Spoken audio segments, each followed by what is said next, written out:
बिस्मिल्लाहिर्रहमानिर्रहीम।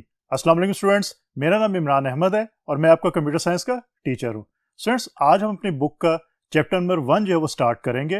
और सबसे पहले आज देखेंगे, क्योंकि हमारी बुक का चैप्टर नंबर 1 है, उसका नाम है basics of information technology.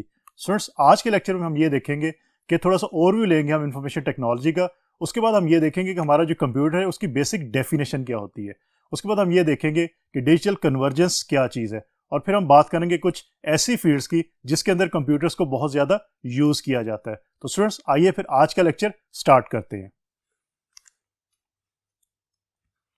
Students, आज का जो हमारा लेक्चर है ये डिपेंड कर रहा है इंफॉर्मेशन टेक्नोलॉजी के ऊपर। उसका ओवरव्यू हम सबसे पहले लेंगे, उसके बाद फिर आगे देखेंगे इसके अंदर और क्या क्या चीज़ें हमारे पास अवेलेबल है। It is a technology that combines computing with high-speed links that carry data in the form of text, sound, images, video, etc. from one place to another place in this global village. Students, इसके अंदर आपको कुछ चीज़ें नज़र आ रही होंगी, कुछ terminology नज़र आ रही हैं। एक को तो मैंने रेड में भी लिखा हुआ है और बाकी भी आपको नज़र आ रही हैं। बेसिकली इंफॉर्मेशन टेक्नोलॉजी है क्या चीज़, मैं थोड़ा सा उसका ओवरव्यू आपको दे देता हूँ अपार्ट फ्रॉम दिस कि और कि है क्या information. Students, basically information technology है कि हमारी किसी भी फील्ड के अंदर जो भी हम किसी फील्ड के अंदर अगर हम काम कर रहे हैं, उस फील्ड के अंदर अगर हम कंप्यूटर्स को यूज़ करना शुरू कर दें तो we can say this is information technology. यही इंफॉर्मेशन टेक्नोलॉजी का सबसे बड़ा जो बेसिकली इसकी रेवोल्यूशन है, बेसिकली इसका यूज़ है इंफॉर्मेशन टेक्नोलॉजी का, कि हम अपनी हर फील्ड के अंदर जो भी हम काम कर रहे हैं उसके अंदर कंप्यूटर्स को यूज़ करें। सबसे उसकी जो बेहतरीन एग्जाम्पल है वो यही है कि स्टूडेंट्स, अब आजकल के ज़माने में ऑलमोस्ट हर पर्सन के पास अपना मोबाइल फ़ोन होता है। तो मोबाइल फ़ोन आपकी जो इंफॉर्मेशन टेक्नोलॉजी की एक बहुत बड़ी एग्जाम्पल है। आगे चल के अभी देखते हैं लेक्चर के अंदर कि कैसे मोबाइल फ़ोन को हम यूज़ कर सकते हैं। तो दोबारा ज़रा डेफिनेशन की तरफ आते हैं कि और भी उसका क्या है इंफॉर्मेशन टेक्नोलॉजी का। It is a technology that combines computing. Students, computing का वर्ड यहाँ पे है, ये कंप्यूटर के अंदर भी कंप्यूटिंग का वर्ड यूज़ होता है। कंप्यूटिंग बेसिकली कंप्यूटेशन को कहते हैं कि आपने कोई चीज़ कंप्यूट करनी हो, आपने कोई कैलकुलेट करनी हो कोई चीज़, तो हम उसको कहते हैं computation. Computing with high speed communication links या सिंपल लिंक्स। स्टूडेंट्स, कंप्यूटेशन को हम यूज़ करते हैं कम्युनिकेशन लिंक्स के साथ, क्योंकि स्टूडेंट्स हम अभी आगे चल के मैं आप बात करूंगा डिटेल के साथ भी कि हमारा जो इस वक्त एरा हम चल रहे हैं इसके अंदर हम जो है वो ग्लोबल विलेज को यूज़ करते हैं। हम कहते हैं कि हमारी जो कम्युनिटी है that is basically a global village. उसके अंदर ये होता है कि हम तमाम कंप्यूटर्स को, तमाम सिस्टम्स को आपस में कनेक्ट करते हैं, जिसकी हमारा वेल नोन एक एग्जाम्पल है, that is called internet. Internet के ऊपर ये होता है कि हम कोई भी इंफॉर्मेशन जो विद इन मिनट्स या विद इन सेकंड जो है वो हमारे कंप्यूटर पे शो हो सकती है। तो स्टूडेंट्स, बेसिकली कंप्यूटर्स को आपस में कनेक्ट करने के लिए we need a communication links जो कि हाई स्पीड होने चाहिए ताकि इंफॉर्मेशन जो है वो जल्दी ट्रेवल कर सके। So that carry data in the form of text, और जो डाटा हम सेंड और रिसीव करते हैं इन कम्युनिकेशन लिंक्स के थ्रू, वो टेक्स्ट की शक्ल में भी हो सकता है, सिंपल डॉक्यूमेंट्स भी हो सकते हैं आपके, वो साउंड की शक्ल में भी हो सकता है, वो इमेजेस भी हो सकते हैं, कोई आप पिक्चर्स भेज सकते हैं, और वो वीडियो डाटा भी आपका हो सकता है from one place to another in this global village. Sir, सब यहाँ पे एक कॉन्सेप्ट है या इसको आप टर्मिनोलॉजी भी कह लें, ग्लोबल विलेज। सर, बेसिकली कहा जाता है कि दुनिया इस वक्त जो वर्ल्ड है that is a global village. Sir, अब यहाँ पे ये बात सोचने की है कि why is a village, why not global city, why not global country, why not global continent. Global village की बात की गई। स्टूडेंट्स, अगर आप लोगों का विलेज से ताल्लुक हो तो आपको पता होगा, और जिनका नहीं भी ताल्लुक उन्होंने भी सुना होगा कि नॉर्मली जो विलेजेस होते हैं या गांव होते हैं वो छोटे होते हैं साइज के अंदर, वहाँ पॉपुलेशन कम होती है। वहाँ पे ये होता है कि अगर गांव के किसी एक कोने पे कोई इंसिडेंट परफॉर्म होता है तो विद इन मिनट्स जो है वो इंसिडेंट पूरे गाँव के अंदर फैल जाता है और हर पर्सन को पता चल जाता है कि जिस गाँव के अंदर ये काम हुआ है। स्टूडेंट्स, इसी तरह आपका जो ग्लोबल विलेज है, हम दुनिया को इस वक्त ग्लोबल विलेज क्यों कहते हैं, क्योंकि इंटरनेट के थ्रू आप लोग देखते हैं कि कहीं भी अगर फॉर एग्जांपल यूएसए के अंदर कोई इंसिडेंट परफॉर्म होता है तो विद इन सेकंड या विद इन मिनट्स आपके कंप्यूटर के ऊपर बाय यूजिंग इंटरनेट आप उस इंसिडेंट की इंफॉर्मेशन जो है वो देख भी सकते हो, और वीडियो भी उसकी देख सकते हो, और टेक्स्ट की शक्ल में भी आप उसको पढ़ सकते हो। तो that's why student we call this global village. इसलिए ग्लोबल विलेज का कॉन्सेप्ट यूज होता है अपार्ट फ्रॉम के ग्लोबल कॉन्टिनेंट हो या ग्लोबल कंट्री हो या ग्लोबल सिटी हो। तो स्टूडेंट्स, ये बेसिकली था ओवरव्यू थोड़ा सा कि हम जो इंफॉर्मेशन टेक्नोलॉजी को यूज़ करते हैं वो है क्या चीज़। अब थोड़ा सा आगे चलते हैं और देखते हैं कि इसके अंदर और क्या चीज़ हमारे पास अवेलेबल है।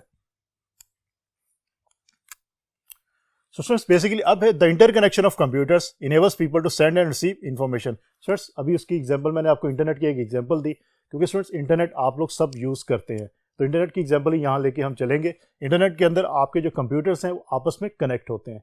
जो कंप्यूटर्स आपस में कनेक्ट होंगे तो वी कैन सेंड और रिसीव डाटा ईजिली। तो सर ये बेसिकली यही बात है कि interconnection of computers enables people to send and receive information.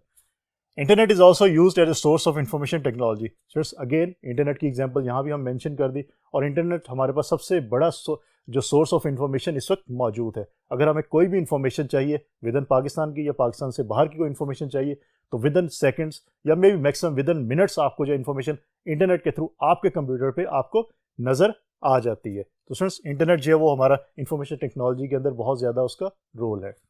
Friends उसके बाद अब ये देखते हैं, हम थोड़ा सा ओवरव्यू के बाद हम ये देखते हैं कि बेसिकली हम कंप्यूटर्स की हम बात कर रहे हैं। ये हमारा पहला लेक्चर है आईटी से रिलेटेड। तो जो स्टूडेंट जिनको कंप्यूटर्स के बारे में आइडिया नहीं है, वैसे तो नॉर्मली पॉसिबिलिटी ये है नहीं कि किसी को कंप्यूटर के बारे में ना पता हो, लेकिन इन केस अगर किसी को कंप्यूटर के बारे में नहीं पता तो इस डेफिनेशन को जो मैं बताने लगा हूँ इसको अच्छी तरह समझिएगा, और इवन जिनको पता भी है वो भी इस डेफिनेशन को जहन में रखिए, क्योंकि आपके एग्जाम के पॉइंट ऑफ व्यू से ये डेफिनेशन इंपॉर्टेंट है। हो सकता है आपके एग्जाम में ये चीज़ पूछी जा सके। तो सबसे पहले हम ये देखते हैं कि कंप्यूटर सिस्टम आपका बेसिकली होता क्या है, कंप्यूटर है क्या चीज़। कंप्यूटर इज एन इलेक्ट्रॉनिक और ए प्रोग्रामेबल मशीन। तो सबसे पहले तो ये पॉइंट देखते हैं कि इलेक्ट्रॉनिक और प्रोग्रामेबल। इलेक्ट्रॉनिक का मतलब ये है कि कंप्यूटर्स के अंदर जो भी आपका डाटा जो ट्रैवल करेगा वो इलेक्ट्रॉनिक शक्ल के अंदर ट्रैवल करेगा। इसकी डिटेल हम आगे जाके देखेंगे, इलेक्ट्रॉनिक शक्ल के अंदर डाटा कैसे ट्रैवल करता है, ये हम अगले लेक्चर्स के अंदर डिटेल से इंशाल्लाह ज़रूर देखेंगे। देन और a programmable machine. Programmable machine का क्या मतलब है स्टूडेंट्स, अभी मैं आगे चल के फिर आपको बताऊंगा कि आपके जो कंप्यूटर्स हैं उनके अंदर कुछ डिवाइसेस होती हैं, इनको हार्डवेयर डिवाइसेस कहते हैं, कुछ सॉफ्टवेयर डिवाइसेस होती हैं जिनको हम सॉफ्टवेयर कहते हैं। तो बेसिकली सॉफ्टवेयर होते हैं वो प्रोग्राम होते हैं, उनको प्रोग्राम किया जाता है, उनको बनाया जाता है, वो बना के तो फिर कंप्यूटर के ऊपर इंस्टॉल किए जाते हैं और फिर हम यूज़ करते हैं। इसकी मैं सिंपल एग्जांपल देता हूँ। अगर आप लोग इंटरनेट यूज़ करते हैं तो आप इंटरनेट यूज़ करने के लिए कंप्यूटर के ऊपर आप गूगल क्रोम को यूज़ करते हैं। Google Chrome is a software, वो सॉफ्टवेयर किसी ना किसी प्रोग्रामर ने, सॉफ्टवेयर प्रोग्रामर ने प्रोग्राम किया होगा। That's why we call it कि कंप्यूटर इज एन इलेक्ट्रॉनिक और ए प्रोग्रामेबल मशीन, कि जितने भी उस पर सॉफ्टवेयर रन होंगे वो प्रोग्रामेबल होंगे, प्रोग्राम के थ्रू इनको डिज़ाइन किया गया होगा और फिर ही वो आपके कंप्यूटर पे रन हो सकते हैं। उसके बाद it takes input. Students basically input का इसके अंदर क्या मतलब है। स्टूडेंट्स आप लोग अगर कंप्यूटर यूज़ करते हैं तो आप क्या करते हैं, आपने अगर कोई इन्फॉर्मेशन स्क्रीन के ऊपर देखनी है तो आप उसको कंप्यूटर के ऊपर पुट करते हैं। फॉर एग्जाम्पल मैं सिंपल एक एग्जाम्पल लेता हूँ। आपके पास जो कीबोर्ड है, कीबोर्ड की बात हम नेक्स्ट लेक्चर्स के अंदर करेंगे भी इंशाल्लाह, और उसकी तमाम कीज़ को देखेंगे वो कैसे काम करती है।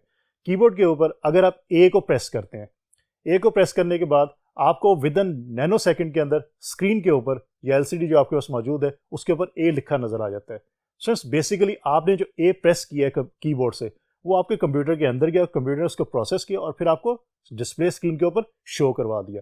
तो basically A is input for that one. आपने कोई भी अगर आउटपुट लेनी है, आउटपुट बेसिकली वो है जो आपको स्क्रीन के ऊपर शो हो रही है। तो अगर आपने कोई आउटपुट लेनी है तो you must have to give basically input, आपको इनपुट देनी पड़ेगी by using any kind of input device.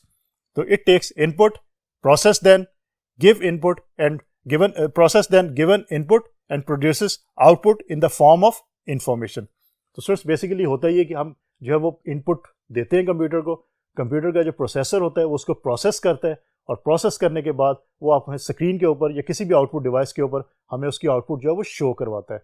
अगर आप अपना नाम लिखते हैं कंप्यूटर के अंदर तो वो प्रोसेसर के पास पहले जाएगा, प्रोसेसर उसको प्रोसेस करेगा और उसको इन्फॉर्मेशन में कन्वर्ट करके आपके जो कंप्यूटर के ऊपर उसको शो करवा देगा, आपकी जो डिस्प्ले स्क्रीन होगी। तो फ्रेंड्स बेसिकली ये आपकी जो कंप्यूटर की बेसिक डेफिनेशन, इसको मैं दोबारा एक दफ़ा रीड कर देता हूँ। कंप्यूटर इज एन इलेक्ट्रॉनिक और a programmable machine. It takes input, process then given input and produces output in the form of information. Friends इसके अंदर कुछ जो वर्ड्स हैं वो अगर आप जहन में बिठा लें तो आप इस डेफिनेशन को खुद भी लिख सकते हैं। सबसे पहले ये चीज़ तो इसके अंदर ये है कि इट टेक्स इनपुट, इनपुट की, फिर प्रोसेस और फिर आउटपुट। ये जो 3-4 चीज़ें स्टूडेंट मौजूद हैं इसके अंदर, 3 या 4 वर्ड्स हैं, इसको अगर आप अपने जहन में बिठा लेंगे तो आप इसकी डेफिनेशन को खुद से एलेबोरेट ईजिली कर सकते हैं। Computers can process data on the basis of instructions given to it. Students यहाँ पे एक बात और याद रखिएगा कि computers are machines and they are dumb machines. Dumb machines किस सेंस में मैं कह रहा हूँ, इस सेंस में कि जब तक आप उनको कोई इंस्ट्रक्शन नहीं देंगे, इंस्ट्रक्ट नहीं करेंगे, तब तक वो मशीन्स कुछ नहीं कर सकती। अगर आपके पास कंप्यूटर मौजूद है और उसके ऊपर आपने कोई सॉफ्टवेयर इंस्टॉल नहीं किया, सॉफ्टवेयर बेसिकली इंस्ट्रक्शंस, ये मैं डिटेल में आपको नेक्स्ट लेक्चर्स में बताऊंगा कि सॉफ्टवेयर बेसिकली कैसे हम उनको इंस्ट्रक्शन कहते हैं और कैसे हम कंप्यूटर पे इंस्टॉल भी करते हैं। तो बेसिकली सॉफ्टवेयर आपकी जो इंस्ट्रक्शंस होती है जो कंप्यूटर्स को दी जाती हैं कि कंप्यूटर ने ऐसे काम करना है।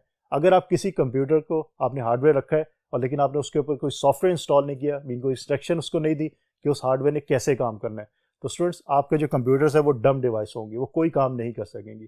अभी मैंने एग्जांपल दी थी कि अगर आप कीबोर्ड से ए प्रेस करते हैं, स्टूडेंट्स ए प्रेस करने का ये मतलब, कीबोर्ड से ए प्रेस करने का ये मतलब है कि अगर आपका कीबोर्ड जो है उसके अगेंस्ट कोई सॉफ्टवेयर कंप्यूटर में इंस्टॉल है जो कि उस ए को जो है वो प्रोसेसर के पास भेजेगा तो आपका कीबोर्ड काम करेगा, अदरवाइज आपका कीबोर्ड जो है वो काम नहीं करेगा।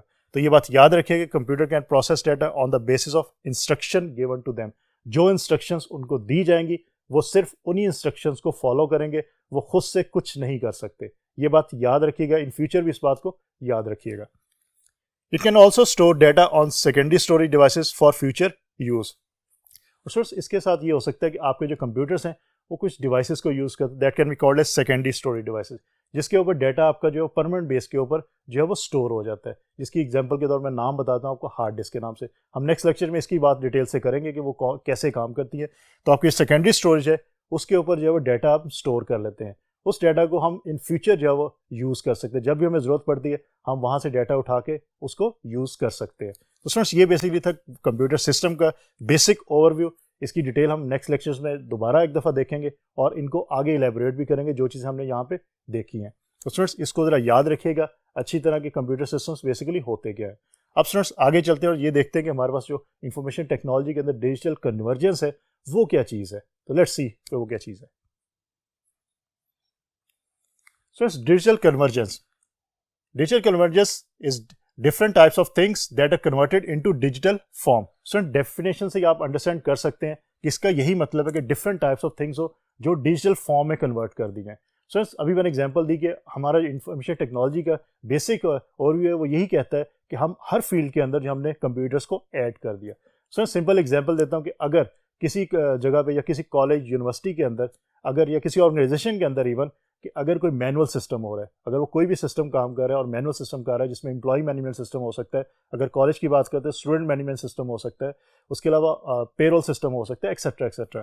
स्टूडेंट्स अगर वो आपका किसी भी ऑर्गेनाइजेशन या कॉलेज के अंदर मैनुअली काम हो रहा है, आप उसको कन्वर्ट कर देते हैं डिजिटल फॉर्म के अंदर। डिजिटल फॉर्म में कन्वर्ट करने का ये मतलब है कि आप कंप्यूटर्स पे उसको ले आते हैं सारा कुछ, कि ऑलरेडी अगर जो इन्फॉर्मेशन थी वो रजिस्टर्स के अंदर या पेपर के ऊपर स्टोर हो रही थी, लिखी जा रही थी, आप उसको कंप्यूटर के अंदर स्टोर करना शुरू कर देते हैं। So this is basically conversion of from manual to digital form. तो इसको हम डिजिटल कन्वर्जेंस कहते हैं। It is a technological merger of the various industries through some electronic devices that exchange information between them. So basically ये technological merger है कि आप manual की वजह से जो आप मैनुअल काम कर रहे थे उसको आपने कन्वर्ट किया किसके अंदर, डिजिटल फॉर्म के अंदर, और आपने जो कंप्यूटर से अपनी इंडस्ट्री के अंदर भी इन्वॉल्व कर लिए और कंप्यूटर्स आप वही काम कर रहे हैं जो पहले आप मैनुअल कर रहे थे। और इसकी वजह से क्या होगा, डिजिटल कन्वर्जेंस की वजह से कि आपका जो टाइम है वो आपका बचना शुरू हो गया। पहले आपका टाइम ज़्यादा लगता था, अब टाइम आपका कम, और हो सकता है आपका बजट भी इस केस में कम लगे। तो स्टूडेंट्स डिजिटल कन्वर्जेंस जो है वो हमारे आईटी की फील्ड में एक बहुत बड़ी रेवोल्यूशन है और इसको बहुत ज़्यादा यूज़ भी किया जाता है। अब स्टूडेंट्स ये देखते हैं कि हमारे पास जो modern scenario of information technology है वो क्या है। It means the modern situation of IT, कि आजकल के ज़माने में हम आईटी को जब यूज़ करते हैं तो हम कौन कौन सी जगह पर यूज़ करते हैं, उसको कैसे जो है वो यूज़ किया जाता है। The base of information technology is computing. अभी स्टूडेंट मैं आपको बता चुका हूँ प्रीवियस जब हमने देखा था ओवरव्यू ऑफ आईटी, उसके अंदर देखा था computation. Computing is basically computation. हमारे जो कंप्यूटर्स हैं वो भी इसी के ऊपर, इसी जो प्रिंसिपल के ऊपर डिज़ाइन किए गए कंप्यूटेशन। क्यों सबसे पहले जो कंप्यूटर हमारे दिए थे, ये मैं डिटेल्स स्टूडेंट आपको आगे जाके बताऊंगा कि कंप्यूटर्स की जब हिस्ट्री या इंटरनेट की जब हिस्ट्री, वहाँ पे थोड़ी सी डिटेल बताएंगे कि जो शुरू के कंप्यूटर्स हमारे पास थे वो सिर्फ और सिर्फ कंप्यूटेशन ही करते थे, एडिशन, मल्टीप्लिकेशन और डिवीजन एंड एक्सेट्रा एक्सेट्रा। लेकिन अब जो कंप्यूटर्स है वो इससे ज़्यादा भी काम करते हैं। The base of I T is computing and high speed communication through satellite, fibre optic, mobile phones, fax machines, e commerce and m commerce etcetera etcetera. तो फ्रेंड्स बेसिकली एक दफ़ा फिर हम रिपीट कर रहे हैं कि जो हमारे पास ओवरव्यू था हमने पढ़ा आईटी का, उसी को कि आपके जो बेस ऑफ आईटी वो कंप्यूटेशन है और हाई स्पीड कम्युनिकेशन लिंक्स हैं। क्योंकि अगर हम इंटरनेट की एग्जांपल लेते हैं तो इंटरनेट के ऊपर आपके डिफरेंट कंप्यूटर्स आपस में इंटरेक्ट करते हैं, आपस में कनेक्ट होते हैं, और वो हाई स्पीड जो कम्युनिकेशन लिंक्स है उन्हीं के थ्रू कनेक्ट हो सकते हैं। उसके बगैर कोई और हमारे पास पॉसिबल वे नहीं है जिसके थ्रू हम उनको कनेक्ट कर सकें। और जो हमारे पास हाई स्पीड कम्युनिकेशन लिंक्स हैं उसमें हमारे पास सैटेलाइट कम्युनिकेशन भी है। आप सैटेलाइट के थ्रू मैचेस देख सकते हैं। अगर यूएसए के अंदर कोई मैच हो रहा है और आप पाकिस्तान में बैठे मैच देखना चाहते हैं तो सैटेलाइट कम्युनिकेशन के थ्रू इट इज़ पॉसिबल। उसके अलावा हमारे पास अगर हम केबल मीडियाज़ की बात करते हैं तो हमारे पास फाइबर ऑप्टिक एक मीडिया है। हमारे पास डिफरेंट कॉपर केबल्स भी मौजूद होती हैं। कोएक्सियल केबल हमारे पास जो आपके केबल टीवीज़ में यूज़ होती हैं वो कोएक्सियल केबल्स हैं। आपकी टेलीफोन वायर्स होती हैं वो ट्विस्टेड पेयर केबल्स होती है। इसी तरह हमारे पास एक कैटेगरी है केबल्स की, दैट इज़ फाइबर ऑप्टिक या ऑप्टिकल फाइबर। फ्रेंड्स, इसका ये फ़ायदा होता है कि इसके अंदर डाटा आपका बहुत स्पीड से ट्रैवल करता है, क्योंकि इसके अंदर डाटा जो है वो लाइट की शक्ल में ट्रैवल करता है। और स्टूडेंट्स, हमें पता है कि लाइट की स्पीड बहुत फास्ट होती है। तो फाइबर ऑप्टिक यूज़ होते हैं। मोबाइल फ़ोन्स आप लोग यूज़ करते ही हैं। फैक्स मशीन्स के थ्रू आप डाटा को सेंड कर सकते हैं एक जगह से दूसरी जगह। ई कॉमर्स और एम कॉमर्स की जो फील्ड्स है उसके अंदर भी आप जो कंप्यूटर्स को यूज़ करते हैं। तो फ्रेंड्स, अब आप चलते हैं आगे और ये देखते हैं कि हमारे पास जो रेवोल्यूशन है ये वो कैसे आई है आईटी के अंदर। So let's see. IT brought revolution in our life and it is called computer revolution, information revolution, multimedia revolution, communication और internet revolution. So basically revolution का मतलब ये है कि हमारी लाइफ को चेंज कर दिया गया एकदम। हम कहाँ पे थे और कहाँ पे चले गए। मेन पहले आज से अगर 10, 15 या 20 साल पहले आप चले जाएं तो मोबाइल फ़ोन्स ऑलमोस्ट किसी किसी के पास होते थे और कई जगहों पे तो ये भी नहीं पता था कि मोबाइल फ़ोन कोई चीज़ होती भी है। तब आपके लैंडलाइन नंबर्स जो कंप्यूटर नंबर्स थे वही यूज़ होते थे और वही टेलीफोन आपके यूज़ किए जाते थे हर जगह। लेकिन अब अगर आप बात करें कि जी मोबाइल फ़ोन्स 20 साल या 15 साल पहले नहीं होते थे तो आजकल के जो लोग हैं वो इस बात पे हैरान होंगे ये कैसे पॉसिबल है। तो बेसिकली हमारी जो लाइफ है वो चेंज हो गई है। अब रेवोल्यूशन आ गई हमारी लाइफ के अंदर और इस रेवोल्यूशन को डिफरेंट नाम दिए डिफरेंट रिसर्चर्स ने। उसमें इसको कंप्यूटर रेवोल्यूशन भी कहते हैं, इंफॉर्मेशन रेवोल्यूशन भी कहते हैं, क्योंकि आपको हर तरफ इंफॉर्मेशन और हर किस्म की इंफॉर्मेशन विद इन मिनट्स या विद इन सेकेंड आपके कंप्यूटर पे अवेलेबल हो जाती है। मल्टीमीडिया रेवोल्यूशन, कम्युनिकेशन रेवोल्यूशन और इंटरनेट रेवोल्यूशन। तो इसके डिफरेंट नाम्स जो अवेलेबल है। आप इन नाम्स को ईजिली याद भी रख सकते हैं क्योंकि ये इतने मुश्किल नहीं है इसको आप याद रखना। तो these are revolutions in the IT field. The major application of computers are. Students, अब देखते हैं हमारे पास जो मेजर एप्लीकेशन आई मीन वो कौन कौन सी मेजर फील्ड्स हैं जहाँ पे कंप्यूटर्स को यूज़ किया जा रहा है आजकल के ज़माने में। लेकिन स्टूडेंट्स, जो यहाँ पे लिखे हुए मेंशन है एप्लीकेशन, इसके अलावा भी हमारे पास ऐसी फील्ड्स मौजूद हैं जिसके अंदर कंप्यूटर्स को यूज़ किया जाता है। लेकिन यहाँ पे मेजर फील्ड्स के बारे में लिखा है, मैं वन बाय वन इनकी डिटेल आपको बता देता हूँ। First one is artificial intelligence. Students, पहले तो इसका नाम पे ज़रा गौर कीजिएगा, आर्टिफिशियल इंटेलिजेंस। एक होती है नेचुरल इंटेलिजेंस। सो आर्टिफिशियल इंटेलिजेंस का अगर उर्दू तर्जुमा हम करें तो ये आप कहेंगे आर्टिफिशियल बेसिकली मसनूई, इंटेलिजेंस आपकी जहानत, मसनूई जहानत।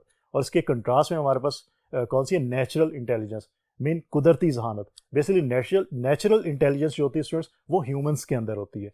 आर्टिफिशियल इंटेलिजेंस की बात जब हम करते हैं तो ये हमारे कंप्यूटर्स की जो मशीन्स हैं उसके अंदर मौजूद होती है। तो स्टूडेंट्स, अब देखते हैं इसकी जो डेफिनेशन है वो क्या कहती है और फिर इसकी डिटेल में आपको बताता हूँ। It is used to develop machines with human-like qualities such as learning, seeing and hearing, etc. etc. So it's basically computers जो है वो human-like humans को देखते हुए बनाए गए थे। मैं डिटेल में आगे नेक्स्ट लेक्चर्स में आपको बताऊंगा कि कंप्यूटर्स के अंदर जो प्रोसेसर होता है, प्रोसेसर मैप करता है हमारे ब्रेन के साथ, क्योंकि ह्यूमंस के अंदर भी ब्रेन होता है। तो कंप्यूटर के अंदर भी जो ब्रेन होता है उसको हम प्रोसेसर का नाम देते हैं। सो इसी तरह आर्टिफिशियल इंटेलिजेंस के अंदर ये किया गया, रिसर्चर्स ने ये काम किया कि ऐसी कंप्यूटर्स बनाए जाएं जो जस्ट लाइक ह्यूमंस की तरह बिहेव करें। जिस तरह ह्यूमंस लर्न कर सकते हैं, सीख सकते हैं कोई भी चीज़, इसी तरह वो आपके जो कंप्यूटर्स है, जो AI बेस्ड कंप्यूटर्स होंगे वो भी सीख सकेंगे। जिस तरह ह्यूमंस देख सकते हैं, हम देख के और जो है वो जो भी करना हो कर सकते हैं, इसी तरह आपकी जो मशीन्स हो, AI बेस्ड मशीन्स हो, वो भी देख सकें। उसके साथ हेयरिंग, सुन सकते हैं, इसी तरह आपकी AI बेस्ड मशीन जो है वो सुन भी सके। फिर इसकी जो वेल नोन एग्जाम्पल हमारे पास मौजूद है दैट इज़ रोबोट्स। आपने हो सकता है मूवीज़ के अंदर देखा हो या किसी आपने ज्योग्राफिक चैनल के अंदर देखे हो रोबोट्स। तो रोबोट्स इसकी वेल नोन एग्जाम्पल है। और आपने अगर देखा हो majority robots just like humans की तरह ही होते हैं। उसमें उनके हैंड्स भी होते हैं, उनके लेग्स भी होती हैं और वो मूवमेंट भी करते हैं और वो चीज़ों को एक जगह से उठा के दूसरी जगह भी रखते हैं, etcetera etcetera. So basically AI की फील्ड के अंदर कंप्यूटर्स जो है वो बहुत ज़्यादा यूज़ किया जा रहा है। और इवन रोबोट्स को तो अब जो है वो आपकी जो इंडस्ट्रीज़ के अंदर भी यूज़ किया जाता है कि जहाँ पे ह्यूमंस काम नहीं कर सकते वहाँ पे आपके रोबोट्स जो है वो काम ईजिली कर लेते हैं। तो स्टूडेंट्स, नंबर 2 हमारे पास है web based applications. The users can use it by connecting to the internet. Basically students आपके जो इंटरनेट के ऊपर जितने भी सॉफ्टवेयर, जितनी भी एप्लीकेशंस रन हो रही हैं, वो भी आपके कंप्यूटर्स की ही मरहून मिन्नत है कि कंप्यूटर्स आपके पास हैं तो तभी आप जो है इंटरनेट के ऊपर जो कोई भी वेबसाइट जो है वो क्रिएट करके और उसको अपलोड कर सकते हो। उस वेबसाइट को हम इजीली यूज़ कर लेते हैं और उसके थ्रू जो भी हमें इन्फॉर्मेशन चाहिए हो हम उस इन्फॉर्मेशन को यूज़ भी कर लेते हैं। फ्रेंड्स उसके बाद नंबर 3 हमारे पास है, दैट इज ई कॉमर्स या electronic commerce. It is a process of performing business on internet. Friends basically e commerce एक बहुत बड़ी फील्ड, बहुत इंपॉर्टेंट फील्ड है कंप्यूटर्स की कि आप इंटरनेट के ऊपर जब बिजनेस करते हैं that can be called as electronic commerce. Friends अगर आप amazon.com जो वेबसाइट है उसको अगर आप विजिट करें तो उसके अंदर लातादाद ऐसी चीज़ें, प्रोडक्ट्स मौजूद हैं जिसको आप परचेज कर सकते हैं। आप जब परचेज करते हैं उसको फिर पेमेंट आप करते हैं, पेमेंट करने के डिफरेंट आपके पास ऑप्शन होते हैं। आप क्रेडिट कार्ड के थ्रू पेमेंट कर सकते हैं, या अगर आप विद इन उसी शहर के अंदर या उसी कंट्री के अंदर मौजूद हैं तो आप कैश ऑन डिलीवरी के थ्रू भी पेमेंट कर सकते हैं। तो स्टूडेंट्स बेसिकली आपके जो बिजनेस होता है इंटरनेट के ऊपर वो ई कॉमर्स के थ्रू ही पॉसिबल है। अगर पाकिस्तान की हम बात करें तो यहाँ पे दराज.pk आपके पास वेबसाइट मौजूद है जिसके थ्रू आप जो है वो परचेजिंग करते हैं। OLX की साइट आपके पास मौजूद है, एक्सेट्रा एक्सेट्रा। स्टूडेंट्स इन तमाम साइट्स जो ये तमाम साइट्स आपकी ई कॉमर्स या इलेक्ट्रॉनिक कॉमर्स साइट्स कहलाती है। स्टूडेंट्स उसके बाद m commerce, it is a process of buying goods using mobile phones. Students basically यह ई कॉमर्स की ही आप कहने एक सब फील्ड है, लेकिन एम कॉमर्स का मतलब ये है कि आप अगर मोबाइल फ़ोन्स के थ्रू ये फैसिलिटी जो अवेल कर रहे हैं तो आप उसको कहते हैं कि मोबाइल फ़ोन्स। उसके लिए हमारे पास डिफरेंट एप्लीकेशंस और डिफरेंट ऐप्स मौजूद होती है जिसको हम डाउनलोड कर लेते हैं अपने कंप्यूटर के ऊपर और फिर हम उसको यूज़ करते हुए कोई भी चीज़ जो है वो बाय कर सकते हैं और कोई भी चीज़ सेल भी कर सकते हैं। सो नंबर 5 हमारे पास जो एप्लीकेशन है that is multimedia and hyper media. Multimedia is a collection of graphics, animation, audio and video presented by computer. So basically multimedia के अंदर आप ये बात याद रखिएगा कि मल्टीमीडिया के अंदर हमारे पास ग्राफिक्स, एनिमेशन, ऑडियो, वीडियो ये तमाम चीज़ें शामिल होती हैं। इन तमाम चीज़ों के कॉम्बिनेशन को हम कहते हैं कि दिस इज़ मल्टीमीडिया। अगर आप एक मूवी देखते हैं तो movie is a example of multimedia. अगर आप कोई साउंड सुनते हैं, कोई गाना सुन रहे हैं आप, तो वो भी आपका जो मल्टीमीडिया की एक एग्जाम्पल है। तो फ्रेंड्स बेसिकली ये तमाम चीज़ें आपकी मल्टीमीडिया कहलाती हैं और इनको हम कंप्यूटर्स के थ्रू जो है वो आजकल बहुत ज़्यादा यूज़ भी करते हैं। सेकेंड वन इसके अंदर है hypermedia, creating links to files that contain multimedia information. So hypermedia basically ये होता है कि आपके जो फाइल्स जिसके अंदर मल्टीमीडिया इंफॉर्मेशन मौजूद है, मीन जिसके अंदर आपके ग्राफिक्स इंफॉर्मेशन, एनिमेशन की इंफॉर्मेशन, ऑडियो या वीडियो की इंफॉर्मेशन मौजूद है, उन फाइल्स को आपस में उनका लिंक्स क्रिएट करना जो है उसको हम हाइपर मीडिया का नाम दे देते हैं।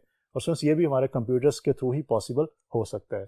अब फ्रेंड्स इसके अंदर हमारे जो लास्ट पे है that is distributed application, a process of running single task on multiple computers. So basically इसका क्या मतलब है कि एक टास्क है आपका लेकिन मल्टीपल कंप्यूटर्स उस टास्क को मिलके कर रहे होते हैं। सर इसमें जो वेल नोन हमारे पास जो एग्जांपल है वो डिस्ट्रीब्यूटेड डेटाबेसेस की है कि आपकी डेटाबेसेस जो होती है वो पॉसिबल है, जो डिस्ट्रीब्यूटेड डेटाबेस होती है कि पॉसिबिलिटी अगर वो बहुत ज़्यादा यूजर्स का डाटा उसके अंदर मौजूद है, सेव किया हुआ है, तो सर होता ही है कि वो एक कंप्यूटर में उसको रन नहीं करते, हम डिफरेंट कंप्यूटर्स के ऊपर जो है वो कुछ पार्ट्स रखते हैं और डिफरेंट कंप्यूटर्स के ऊपर एट अ टाइम जो है प्रोसेसिंग हो रही होती है। सो उसके अलावा आप लोग जो गेम्स खेलते हैं, ऑनलाइन गेम्स खेलते हैं, ऑनलाइन गेम्स भी आपकी डिस्ट्रीब्यूट एप्लीकेशन की ही एक एग्जाम्पल है कि वो पॉसिबिलिटी है कि आप अपने कंप्यूटर पर तो यूज़ करें, टास्क एक है, गेम एक है, लेकिन दुनिया में कहीं भी बैठे हुए और भी यूजर्स आपके साथ उस गेम को खेल रहे हैं, तो उसकी जो प्रोसेसिंग हो रही है वो डिफरेंट कंप्यूटर्स पे हो रही होती है, वो किसी एक कंप्यूटर पे नहीं होती। तो फ्रेंड्स बेसिकली ये हमारे पास एप्लीकेशंस मीन ऐसी फील्ड्स जिनके अंदर कंप्यूटर्स को बहुत ज़्यादा यूज़ किया जाता है। फ्रेंड्स उसके अलावा और भी बहुत सारी फील्ड्स मौजूद हैं जिसके अंदर कंप्यूटर्स को यूज़ किया जाता है। इवन होम जो यूजेज के अंदर भी कंप्यूटर्स को बहुत ज़्यादा यूज़ किया जाता है। तो आप इसको याद रखिएगा बेसिकली कि कौन कौन सी फील्ड्स हैं जिसके अंदर कंप्यूटर्स के बहुत ज़्यादा यूज़ किए जाते हैं। तो फ्रेंड्स बेसिकली जो आज का हमारा लेक्चर था ये हमने स्टार्ट किया था कि ओवरव्यू क्या है हम इंफॉर्मेशन टेक्नोलॉजी का। आज का हमारा फर्स्ट लेक्चर था बेसिकली जो हमारा बेसिक्स ऑफ इंफॉर्मेशन टेक्नोलॉजी का चैप्टर है उसका। इस पर हमने ये देखा कि हमारा ओवरव्यू देखा सबसे पहले कि इंफॉर्मेशन टेक्नोलॉजी का ओवरव्यू क्या है, कि आईटी की फील्ड बेसिकली है क्या, उसके अंदर होता क्या है। उसके बाद स्टूडेंट्स हमने ये देखा कि हमारे पास जो कंप्यूटर सिस्टम्स है उसकी डेफिनेशन क्या है, हमने इन डिटेल उसकी डेफिनेशन को देखा। और फिर हमने देखा डिजिटल कन्वर्जेंस क्या चीज़ है कि मैनुअल से हम डिजिटल की तरफ कन्वर्ट हुए, वो कैसे हुए और किस तरह हो सके। उसके बाद स्टूडेंट हमने ये देखा कि हमारे पास डिफरेंट फील्ड्स हैं जिसके अंदर हम कंप्यूटर्स को बहुत ज़्यादा यूज़ कर सकते हैं। वो फील्ड्स हमारे पास कौन कौन सी है, वो 6 फील्ड्स के बारे में हमने बात की। तो स्टूडेंट्स होपफुली आज का लेक्चर आपको अच्छी तरह समझ आ गया होगा। इंशाल्लाह अगली दफ़ा नए लेक्चर के साथ दोबारा मुलाकात होगी, तब तक के लिए अल्लाह हाफिज़।